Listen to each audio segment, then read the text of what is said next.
ഉറപ്പായിട്ടും വഴുതക്കാട് ജനങ്ങള് ഇവിടെ ഒരു മാറ്റം ആഗ്രഹിക്കുന്നുണ്ട്. അപ്പോൾ അത് ഉറപ്പായിട്ടും കോൺഗ്രസിന് തന്നെ വോട്ടായിട്ട് മാറും. അത് ഇപ്പോൾ ഏത് രീതിയിലായിരിക്കും ഈ ഒരു പ്രചരണം കാര്യങ്ങളൊക്കെ നടത്താൻ ഉദ്ദേശിക്കുന്നത്? എന്താണ്? ഏത് രീതിയിലായിരിക്കും പ്രചാരണങ്ങളൊക്കെ നടത്താൻ ഉദ്ദേശിക്കുന്നത്? ഈ ജനങ്ങളിലേക്ക് ഇറങ്ങിച്ചെന്നുള്ള പ്രചാരണങ്ങൾ തന്നെ ആയിരിക്കുമോ? അതെ, ഉറപ്പായിട്ടും ജനങ്ങളിലേക്ക് ഇറങ്ങി തന്നെ നിന്ന് പ്രചരണങ്ങൾ ഉണ്ടാവും. ഇപ്പോൾ മത്സരത്തിൽ വിജയമാണ് മുന്നിൽ കാണുന്നതെങ്കിൽ ഇനിയിപ്പോൾ എങ്ങനെയായിരിക്കും, ഏത് തരത്തിലുള്ള മാറ്റങ്ങളായിരിക്കും ഈ ഒരു മേഖലയിൽ വാർഡിൽ കൊണ്ടുവരാൻ പോകുന്നത്? ഹലോ, കേൾക്കാമോ? കേൾക്കാം. ഇപ്പോൾ വിജയം മുന്നിൽ കാണുന്നു എന്ന് മനസ്സിലാക്കുന്നു. അപ്പോൾ ഏത് തരത്തിലുള്ള മാറ്റങ്ങൾ അല്ലെങ്കിൽ ഏത് കാര്യത്തിലായിരിക്കും ആദ്യ മാറ്റങ്ങൾ കൊണ്ടുവരാൻ പോകുന്നത്?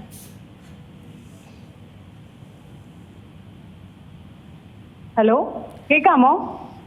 കേൾക്കാം, പറഞ്ഞോളൂ. അഴിമതിരഹിത ഭരണമായിരിക്കും ഇവിടെ നമ്മൾ വഴുതക്കാട് വാർഡിലേക്ക് കൊണ്ടുവരുന്നത്. കഴിഞ്ഞ വാർഡ് കൗൺസിലർ ജനങ്ങളെ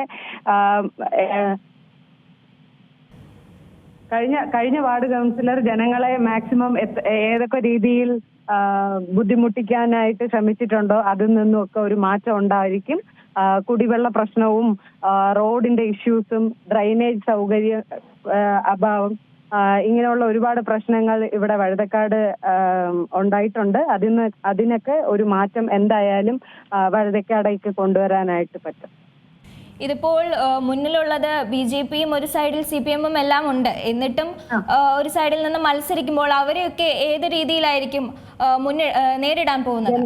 ജനങ്ങൾ കോൺഗ്രസിനോട് ഒരുപാട് താല്പര്യം ഉള്ള സാഹചര്യമാണ് ഇവിടെ വഴുതക്കാട് ഇപ്പോൾ ഉള്ളത്. ഏറ്റവും പുതിയ വാർത്തകളും വിശേഷങ്ങളും വിരൽത്തുമ്പിലറിയാൻ സീ മലയാളം ന്യൂസ് എല്ലാ ഡിജിറ്റൽ പ്ലാറ്റ്ഫോമുകളിലും ലഭ്യം.